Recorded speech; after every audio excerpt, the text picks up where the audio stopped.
tactical video that I didn't make for many years, and this video will be about my favorite unit in the Chaos Codex, and that will be Chaos Maulerfiend, the one, the only, the big puppy, as I like to call him. Now, Maulerfiends are very rare to spot in Chaos Codexes because they are very easily replaced by other units that do more things that are cheaper than them. And by saying that, you might ask me, then why should you play a Maulerfiend if there are other units that do more and better and are cheaper? Well, I have three reasons for playing a Maulerfiend. The first reason is that they're awesome looking models, they're fun to paint and they're fun to look at on the tabletop. Second point is that you have a surprise factor, and that's because since they are so rare to spot on the battlefield, there's quite a big chance that your opponent might not have faced them, and so he doesn't know what to expect from them.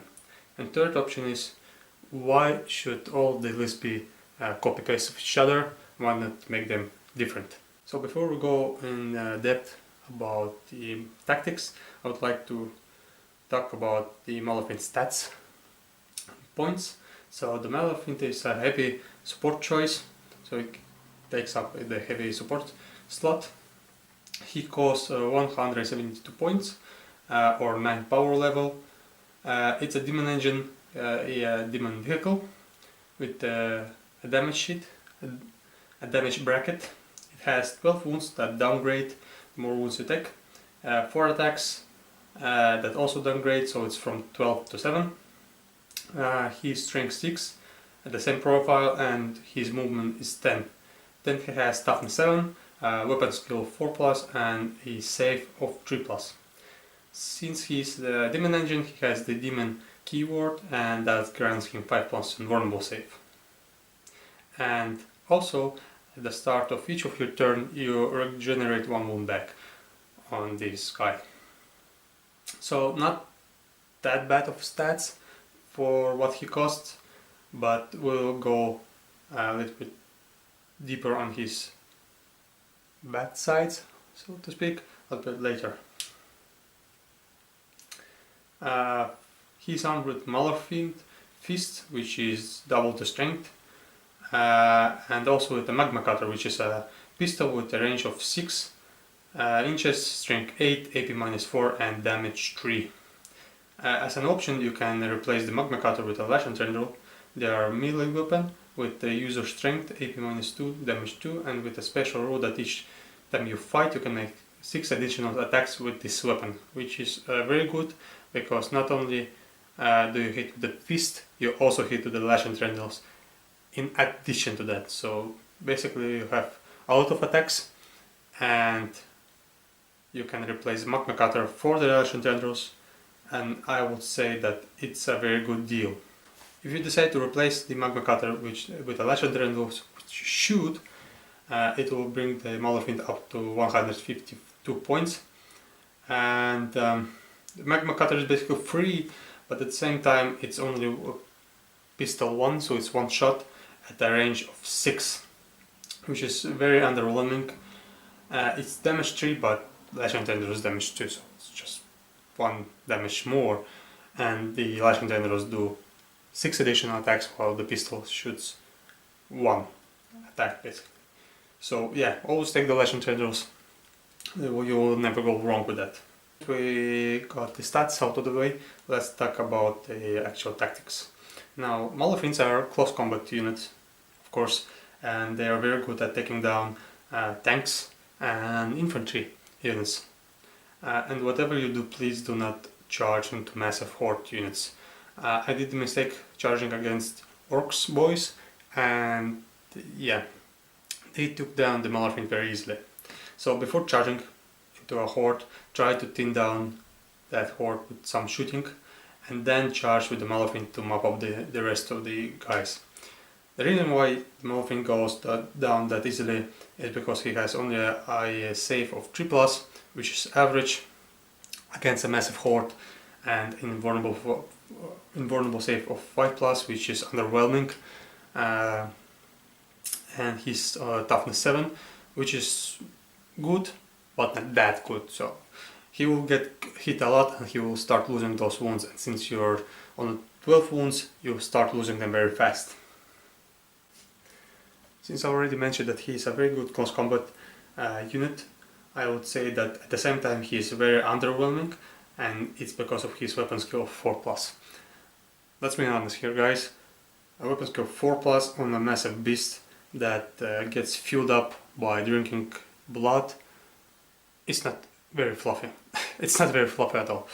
And he should always be supported by another close combat unit in combat, and I would say that there's no other unit better for that job than I second Maulerfiend. So these two guys, I would say, should always be in pairs. They should not leave each other's side no matter what. The one should always be treated as a bodyguard for the second one. In combat, your opponent will have to concentrate in attacking one of them, while the second one will stay at his full wounds and dish out more damage that way. Now, I already touched the fact that they are weapon skill 4, which, I mean, yeah, it's that. But thankfully we have an option to help them rerolling those misses, and we have a stratagem that is called Demon Forge. The stratagem costs 1 command point and should be used on a demon vehicle. You can use it either in shooting phase or in fight phase, and roll all fail to hit rolls and wound rolls. So your percentage of hitting and wounding goes up by a lot. And I would say that if you're taking a Maulerfiend in your army, then the stratagem is a must. And it's a must because since the weapon goes 4+, you'll be missing a lot. Another massive drawback of the Demon Engine, all Demon Engines in fact, is that they don't benefit from chapter Legion traits. Yes, you heard me. While the goodies Space Marines have vehicles that benefit from their chapter tactics, we are left sitting in the dark corner and wondering what is GW thinking. So if you are taking Renegade's Legion traits that allow you to charge after advancing, you can forget about that. That doesn't spread on your Demon Engines, which is the Helldrake, Maulerfiends, I think the Defilers is one, and I don't know if Hellbrute do benefit. Yes, they do benefit, as well as Leviathan Dreadnoughts. Now, found a very good solution to the getting in your face as fast as possible problem, and that is warp time. Maulerfiends have a very good movement of 10. To buff that movement even further, put a sorcerer with a jump pack right next to them. Just right next to them like that. And cast warp time on him, on one of the Maulerfiends, and see in full glory as they move 20 inches instead of 10 and are right in your opponent's face, ready to charge their units. And then after that, look in your opponent's eyes and see the horror.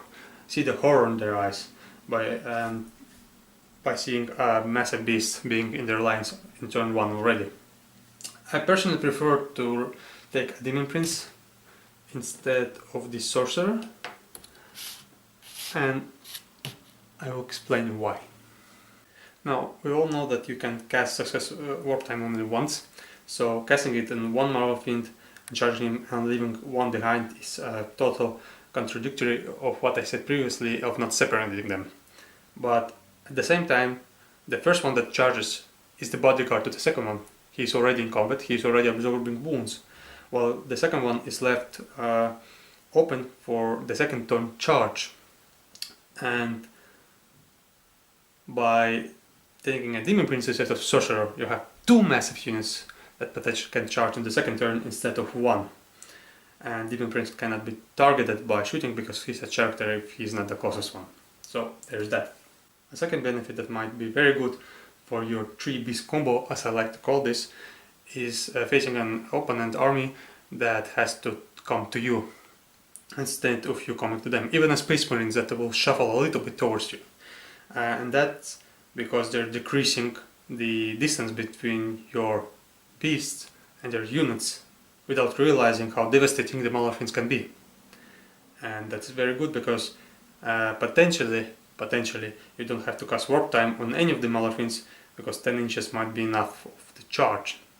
And then the Demon Prince, having the warp time power on him, you can cast the warp time on himself and then just fly off somewhere else, wreaking havoc and killing some other units. Or stay with the Maulerfiends, because unlike the Sorcerer, the Demon Prince will give them reroll once to hit, while the Sorcerer doesn't have that rule. Also, as an option, you can put a Dark Apostle near them, so they can be able to roll failed hit rolls.